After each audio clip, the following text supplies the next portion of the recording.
네, 감사합니다. 우리 다시 한번 사랑할 수 있다고 그랬는데 옆 사람에게 한번 인사합시다. 네, 반가워요. 반갑습니다. 네, 이제 네, 그러면은 좀 더 진한 인사 해볼까요? 네, 주님의 이름으로 사랑합니다.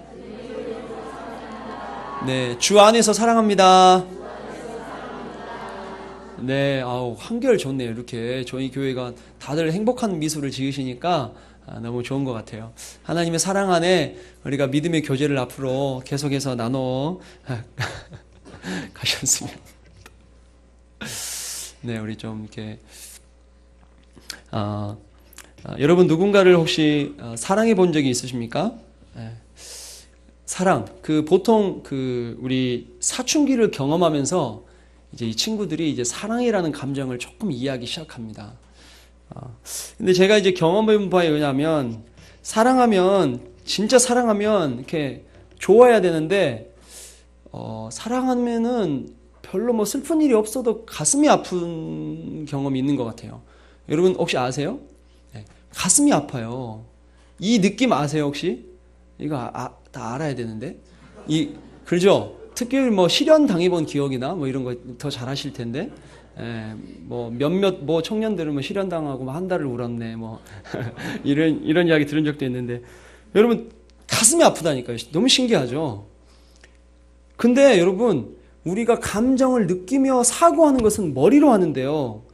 사랑하면 머리가 아프지 않고요. 머리는 이제 스트레스 받아서 아픈 거고 가슴이 아파요. 그래서 가슴이 시리다라는 말 있죠. 이게 이제 정확히 문법적으로 보면 말이 안 되죠. 어떻게 가슴이 시립니까? 그러니까 우리의 마음이 가슴에 있다는 말을 그래서 하나 봐요. 가슴에 있다. 여러분, 이 창자가 어떤 또 끊어지는 고통 혹시 아세요? 네.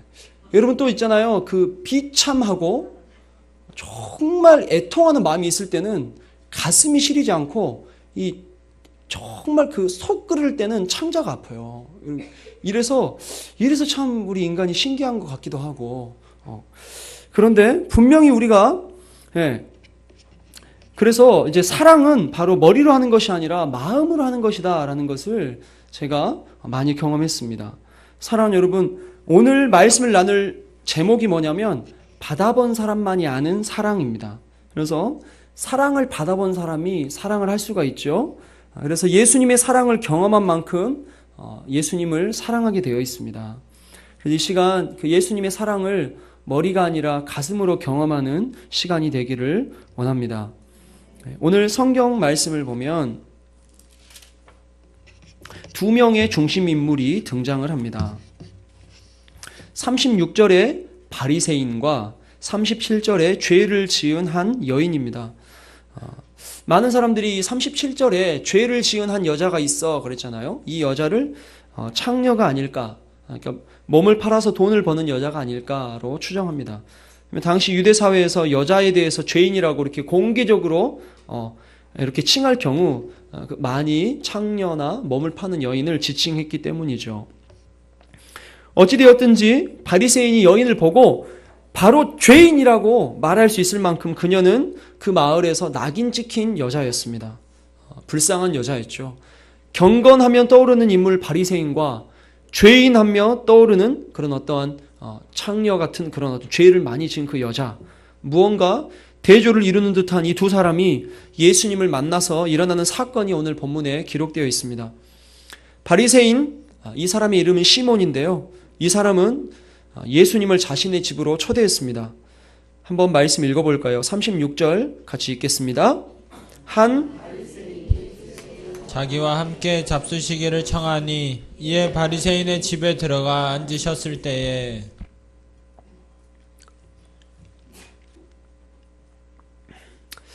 그 상황 속에서 그런데 뜻밖의 인물이 등장합니다.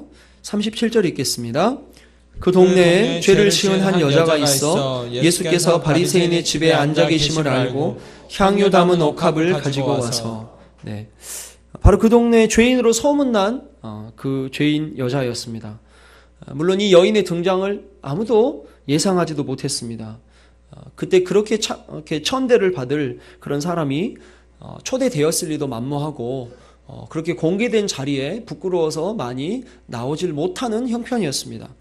아마도 그러나 그때 당시 유대인들은 가난한 사람들에게 음식을 얻기 위해서 이렇게 어떤 축제가 열리면 음식을 많이 내어줬기 때문에 그 여인이 그러한 연유로 찾아오지 않았을까, 그 자리에 출입할 수 있지 않았을까 생각됩니다. 예수님이 사역을 시작하시면서 그 갈릴리 지방, 이 예수님이 사역했던 지방이죠. 이 갈릴리 지방에서 온갖 병자들을 고치시고 여러 사람들을 귀신을 쫓아주시는 그런 많은 일들을 행하셨죠. 아마 이 여인도 그때 예수님을 만나서 변화된 것으로 생각이 됩니다.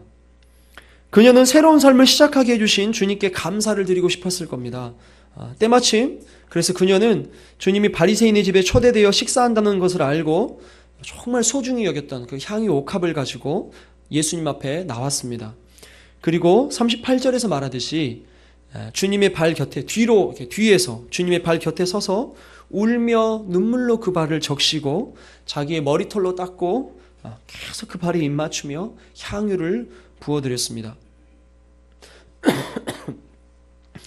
그런데 이 장면을 본 바리새인이 39절에서 예수님뿐만이 아니라 그 여자뿐만이 아니라 예수님도 정죄합니다. 뭐라고 정죄하는지 한번 읽어볼까요? 예수를 청한 바리새인이 그것을 보고 마음에 이르되 이 사람이 만일 선지자라면 자기를 만지는 이 여자가 누구며 어떠한 자 곧 죄인인 줄을 알았으리라 하거늘. 네. 그러니까 지금 이 예수님까지 정죄한 이유가 뭐냐면 저 사람 선지자인 줄 알았는데, 유명한 줄 알았는데, 능력이 있는 줄 알았는데 능력이 없구나. 왜냐하면 죄인이, 그것도 엄청난 죄인이 와서 자기 발을 만지며 뽀뽀하고 막 향유를 붓는데 가만히 두네? 라고 생각했던 것이죠. 왜 그러냐면 바리새인이 생각할 때 그 사람하고는 접촉을 해서는 안 되거든요. 접촉을 해서는 안 되거든요. 그러면 정말 저 예수라는 저 사람이 진짜 선지자라면 그녀가 죄인인 걸 알고 차단했어야 되는 거예요. 접근을. 죄인아, 넌 나에게 가까이 오지 마라. 그런다 그 여자를 지금 모르니까 지금 가만히 놔두는구나 라고 마음속으로 생각을 한 거예요. 지금 바리새인은 유대 구약 성경에 의하면 이렇게 이 부정한 것, 죄인과 접촉을 하면 접촉을 한 사람까지 부정해졌어요. 죄가 전염됐어요. 죄에는 전염성이 있거든요.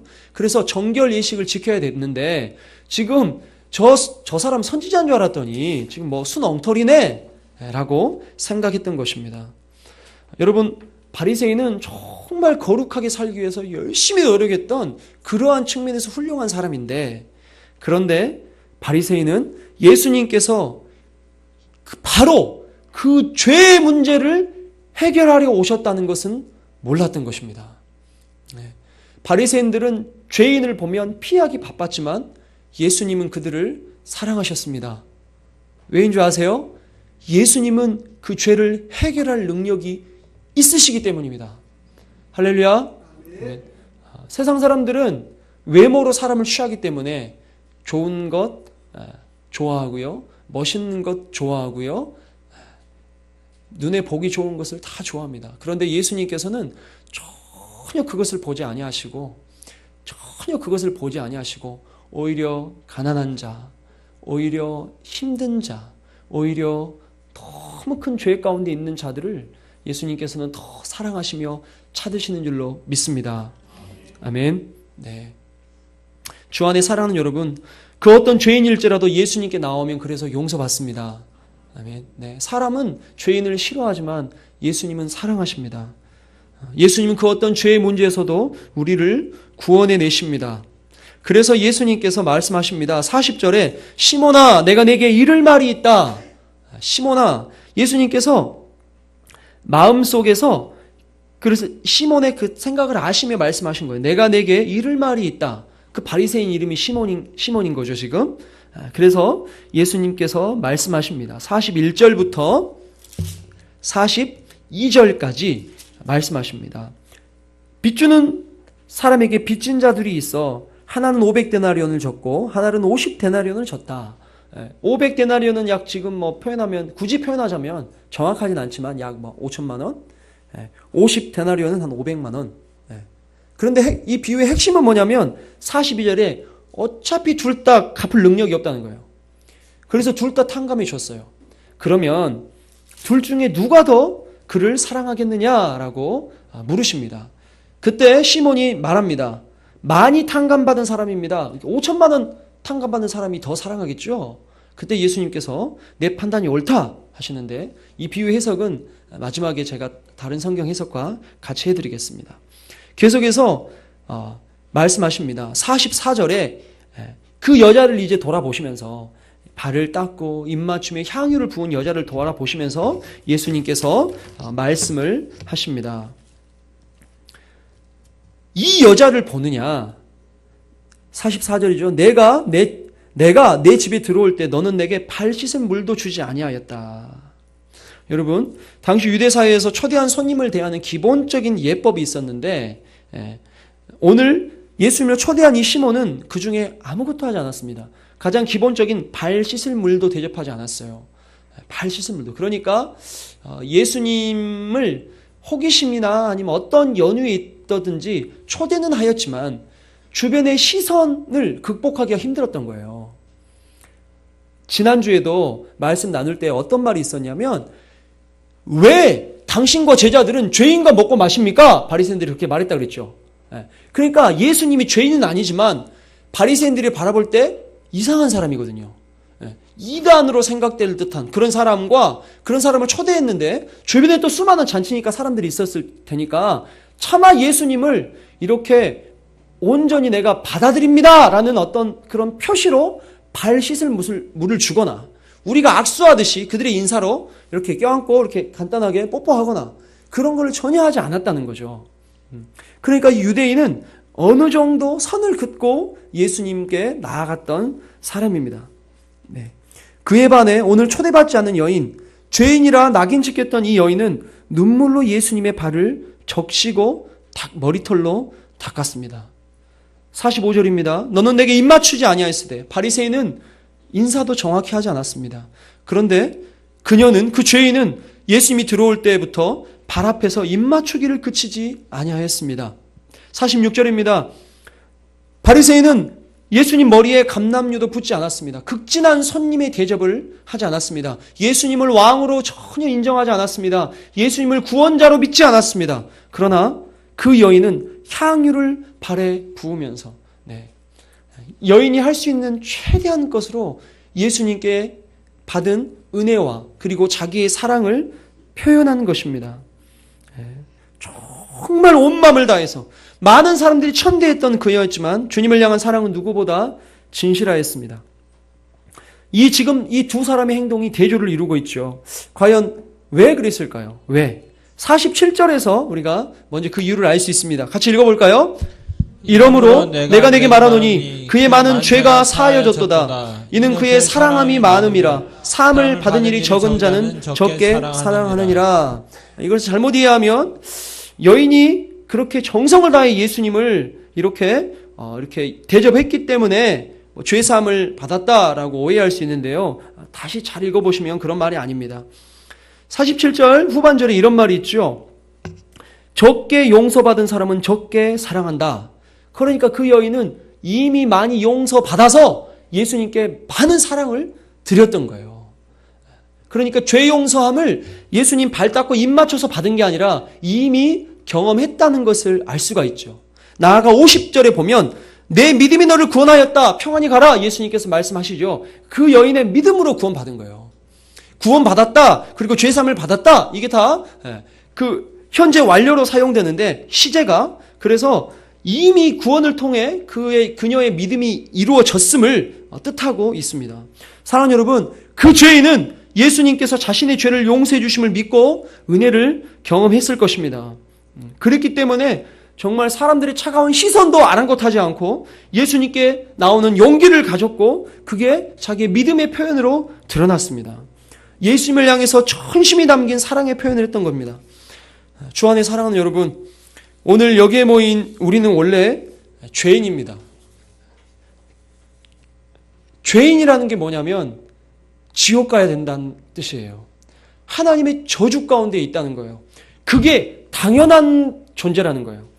악취가 나서 도저히 하나님 앞에 설 수 없는 부패한, 마음이 부패하여서 홍수의 심판으로 하나님께서 많은 이들을 멸하셨듯이 우리도 그렇게 되어야 마땅한 자다.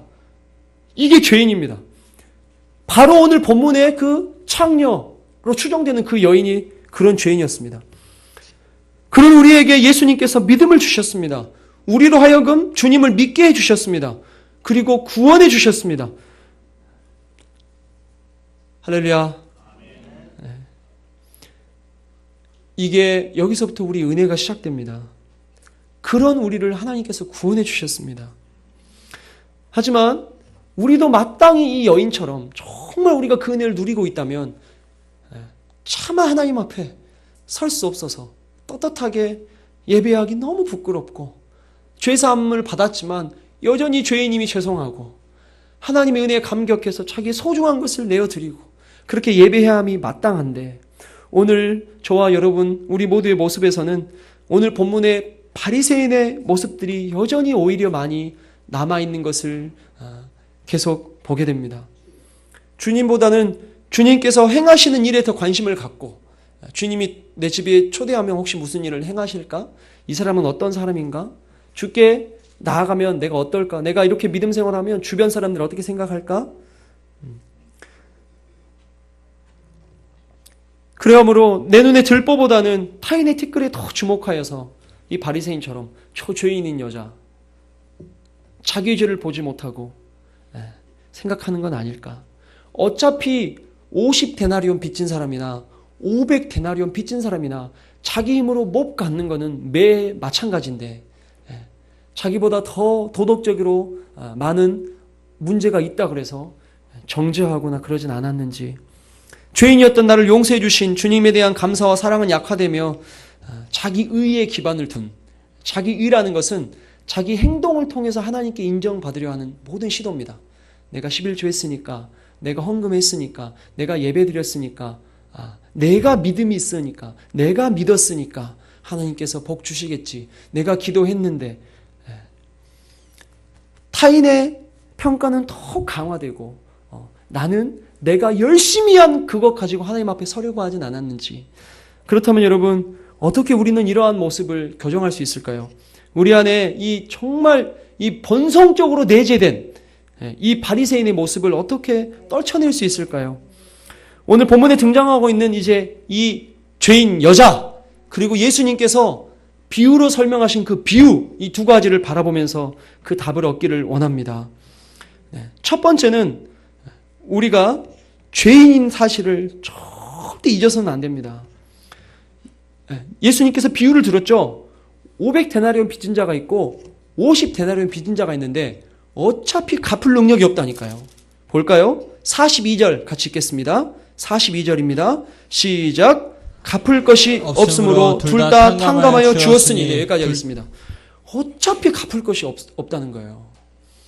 여러분 우리는 옆에서 저는 막 목사니까 저 친구는 예배 시간 늦었어. 저 친구는 어떻게 했어. 뭔가 제가 더 잘난 것 같고 나는 목사니까.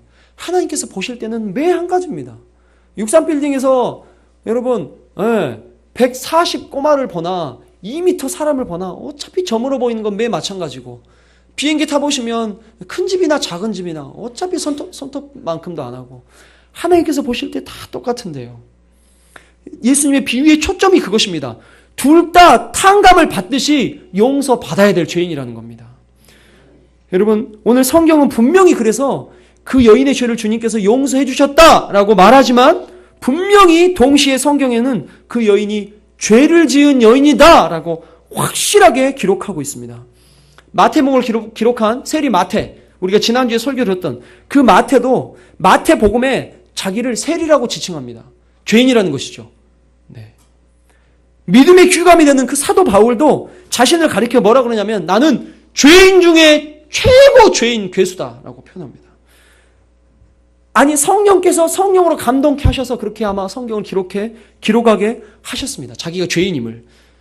사랑하는 여러분, 죄인이었던 나에게 믿음을 주셔서 구원해 주신 분이 바로 우리 주님이십니다. 그래서 그 주님의 은혜로 내가 구원을 받아 새 사람이 된 것임을 잊지 않기를 바라시는 하나님의 의도가 성경에 곳곳에 기록되어 있습니다. 모든 사람이 죄를 범하였음에 하나님의 영광이 이르지 못하더니 죄의 싹은 사망이다. 여러분, 교만해지기 쉬운 우리 인간들을 보호해 주시기 위한 안정장치로서 하나님은 그렇게 기록하시는 것입니다. 주 안의 사랑하는 여러분, 여기에 있는 저희가 모두 다 죄인이었습니다. 하나님 앞에 다가갈 수 없는 악취가 나는 죄인입니다. 지옥 가야 당연할 죄인입니다. 그런데 주님의 보혈로 씻음을 받아 용서받고 하나님의 자녀가 된 은혜를 입은 자입니다. 여러분, 그러므로 우리가 죄의 힘을 계속 잊지 않고 되뇌기기 위해서는 계속해서 죄를 지어야 되는 것이 아니라 은혜의 감각을 붙들어야 됩니다. 여러분, 근데 이 세상 살아가면 세상은 인정해 주기를 원하고 나의 죄된 본성도 인정받기를 원하고 내가 나타나기를 원하기 때문에 여러분, 말씀으로 가까이 나오지 아니하면 절대 이 감각이 생겨날 수가 없습니다. 사랑하는 여러분, 그래서 날마다 십자가를, 날마다 복음으로 우리의 심령을 새롭게 해야 될 줄로 믿습니다. 저와 여러분의 과하게 표현하면 아마 우리가 사고하는 많은 대부분의 생각이 50% 이상의 생각이 아마 비복음적일 겁니다. 비성경적일 겁니다.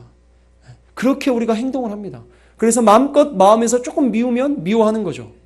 하나님의 뜻? 무슨 지금 하나님의 뜻이고 뭐 생각이 나지도 않죠. 미운데 당장 꼴보기 싫은데요. 막 당장 막 입에서 욕도 나오고 막 그러는데요. 당장 나 이거 하고 싶은데 하나님의 뜻 뭐 그건 둘째치고 그거는 교회 가서 생각하고 지금 나는 이거 하고 싶어.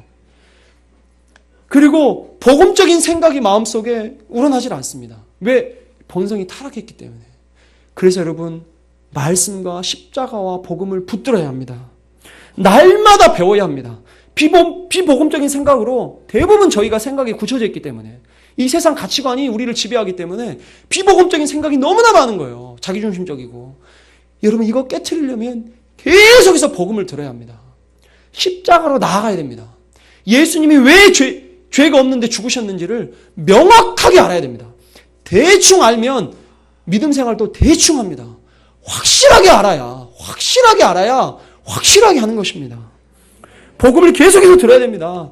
주님만이 소망이고 생명 주께 있네, 능력 주께 있네, 소망 주께 있네를 찬양하면서 과연 우리의 신앙 고백이 정말 그 찬양 안에 담겨서 여러분 전심으로 십자가를 묵상함으로 우리가 찬양합니까? 아니면 교회 왔으니까 오후 예배 시간이니까 청년 예배니까 아니면 그냥 앉아 있었는지요? 사랑하는 여러분, 십자가를 날마다 배워야 합니다. 예수가 전부다라고 외칠 때까지 부끄러움이 없게까지 믿음으로 자라가야 합니다. 주님의 십자가 사역만이 우리가 죄인됨을 가장 명확하게 보여주기 때문에요. 왜 예수님께서 죽었어야 됐는데요? 왜? 그냥 용서해주면 되지. 왜 예수님께서, 하나님은 예수님을 죽이셔야만 했는데요?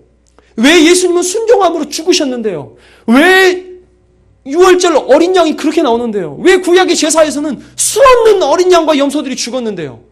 왜 그랬을까요? 왜 그 피값을 항상 생각할까요? 왜 은혜를 기억할까요? 왜 십자가를 기억할까요? 왜? 우리가 죄인이라는 것을 주님께서는 늘 언제나 가르쳐주기를 원하신다는 거예요. 모든 성경이 한결같이 지적합니다. 너희는 죄인이고 부패하였고 너희에게 희망이 없다. 그래서 내가 너희를 구원하기 위하여 내 아들을 죽였다. 그게 너희를 향한 나의 사랑이다. 사랑하는 여러분, 이 사랑이 있어야 우리가 믿음으로 살아갈 수 있을 줄로 믿습니다. 두 번째는, 우리 안에 바리새인의 모습을 교정해 갈 수 있는 두 번째는 주님 앞에 나아가서 자기의 실체를 돌아보는 시간을 갖는 겁니다. 주님과 대면해서 만나는 시간. 바리새인은요, 알았어요. 바리새인이 예수님께서 물으셨잖아요. 누가 그를 더 사랑하겠느냐? 바리새인이 43절에 말합니다. 많이 탕감받은 사람이 더 사랑할 것 같아요. 예수님이 말하죠. 네가 옳다. 바리새인은 알았어요. 그런데 행함과 아는 것이 불일치했습니다. 예수님께서는 바르게 행할 줄 모르는 것을 마리아의 모습에 비춰서 지금 책망하시는 거예요. 그 바리새인은 옳게 판단했지만 옳게 행동하지 못했어요. 정말 죄사함을 알았다면 예수님께 그렇게 대할 수 없는 거죠. 그렇지만 여인은 주님께서 자신의 죄를 용서해 주셨다는 마음에 확신이 있었고 은혜에 대한 감각이 있어서 주를 향한 믿음이 있어서 주 앞에 나아갔습니다. 직접 나아갔습니다. 주님을 대면하고 그 발에 눈물을 흘렸다는 것입니다. 사랑하는 여러분, 그 여인처럼 이 시간 주님 앞에서 우리 자신이 얼마나 큰 죄인지를 되돌아보는 깊은 회개의 눈물을 다시금 우리가 회복하기를 원합니다. 네, 정말 마음속 깊은 뜨거운 눈물 속에서 새로운 삶을 결신하는 저와 여러분이 되기를 바랍니다. 그러므로 여러분, 기도는 주 앞에 나아가서 주님을 대면하는 자리입니다. 기도는 주님 안에서 정말 추하고 더러운 목이 뻣뻣한 나의 실존을, 나의 실체를, 진짜 내 내면을, 이 종교적인 외식과 이 시간 예배한다고 앉아있는 모습, 제가 목사니까 목사라는 이 직분에 감춰져 있는 내 안에 더러운 것들을 보게 합니다. 그리고 성령께서 죄에 대해 지적하시며 그럴 때 죄에 대해 자백하고 예수님 앞에 나아가는 것입니다. 회개의 결단이 있는 저와 여러분이 되길 바랍니다. 마지막으로 우리 안에 잠재되어 있는 바리새적 요소들을 제거해 나가는 방법은 주님을 사랑하는 겁니다. 여러분, 용서받은 만큼 사랑할 수 있습니다. 예수님은 그녀가 예수님을 많이 사랑한다고 했습니다. 47절에 이는 그의 사랑함이 많음이라. 주 안에 사랑하는 여러분, 우리는 바리새인이 했던 것처럼 종교적 노력으로 우리의 그 본성적인 변화를 시도해서는 안 됩니다. 여러분, 아무리 우리가 노력해도 변하지 않아요. 그러니까 자기 성찰, 어떤 불교 같은 무슨 수행, 고행을 통해서 이게 변하지 않아요. 절대 우리 마음을 비울 수가 없어요. 해탈의 경지에 이룰 수가 없어요. 여전히 죄인이기 때문에. 그래서 여러분, 우리는 무엇을 해야 하냐면 이제는 채워야 되는 거예요. 빛과 진리의 말씀과 예수 그리스도로. 여러분, 이것이 비우는 것과 천지 차이인 거예요. 왜 그러냐면 채우는 방식은 이게 사랑이라는 방식인데, 사랑은 여러분 취하고 소유하는 게 사랑이 아니라, 사랑은 우리가 사로잡히는 거잖아요. 여러분, 우리가 주 안에 사로잡혀야 돼요. 예수님으로 우리 안에 가득히 채워져야만 가능한 일이에요. 최고의 가치에 사로잡히는 거예요. 예수 그리스도가 나의 최고의 가치가 되어서 내 안에 임하는 거예요. 여러분, 어떤 측면에서 우리는 바리새인보다 못합니다. 우리가 여러분 사랑하는 것이 무엇입니까? 바리새인은 적어도 비록 그 방법이 잘못됐지만 이 정말 말씀을 사랑해서 지키려고 최선의 노력을 다했던 사람입니다. 그런데 저와 여러분의 지금 이 마음을 사로잡고 있는 것이 무엇일까요? 우리는 지금 우리 마음을 차지하고 있는 이 세상의 것들을 내려놓고 하나님 앞에 더욱더 나아갈 필요가 있습니다. 혹은 우리 안에 이 바리새인 같은 요소가 있다면 여러분, 우리가 하는 모든 종교적 시도를 포기하시고 하나님의 사랑으로 채워지기를 간구하는 저와 여러분이 되기를 원합니다. 네. 여러분, 그리고 세상의 모든 마음의 관심을 다 뺏겨버리면 오늘 눈앞에 예수님을 두고도 예수님을 보지 못했던 바리새인처럼 똑같이 예배하지만 이미 일주일 동안 아니면 혹은 몇 년 동안 우리 마음 가운데 세상으로 가득 차 있다면 이 가운데 말씀이 들려지지만 그 말씀이 은혜로 내 가슴에 심겨질 수가 없습니다. 그러므로 사랑하는 여러분, 구세주의 복음이 담긴 이 성경이 우리 가슴에 깊이 새겨지기를 우리 다 같이 간구합시다. 예수 그리스도께 사로잡히기를 간절히 원합니다. 그렇게 우리 모두에게 주님의 은혜가 필요합니다. 죄인들을 불쌍히 여기시는 주님이 죄인인 여인을 용서해 주시고 변화시켰듯이 하나님, 우리에게도 그 은혜가 필요합니다. 우리가 말씀에 기록된 그 예수님을 믿음으로 나아갈 때, 겸손히 무릎 꿇고 기도하며 나아갈 때 하나님의 은혜와 평강이 이 여인에게 임하였듯이 오늘 저와 여러분의 가슴속에 임할 줄로 믿습니다. 마지막으로 결단합시다. 그렇다면 이제 주님의 사랑을 경험한 우리는 주님께 무엇을 드릴 수 있을까요? 노력하자는 것이 아니라 그 십자가 감격 안에서 여러분, 정말 우리가 은혜 받은 자로서 마땅히 드려야 될 신앙의 감사의 표현, 믿음의 표현, 찬양과 경배와 예배가 있겠죠. 여러분, 십자가로 가득 채우시고 눈물로 발을 닦고 향유를 붓고 입 맞췄던 여인과 같은 사랑의 믿음의 표현을 온전히 드러내기를 힘쓰는 저와 여러분이 되어서 하나님이 기뻐하시는 예배와 하나님이 기뻐하시는 삶의 예배로 주 앞에 나아가는 저와 여러분이 되기를 바랍니다. 아멘. 우리 찬양 한 곡 하겠습니다. 모두 축복 구할 때 이 찬양 한번 할까요?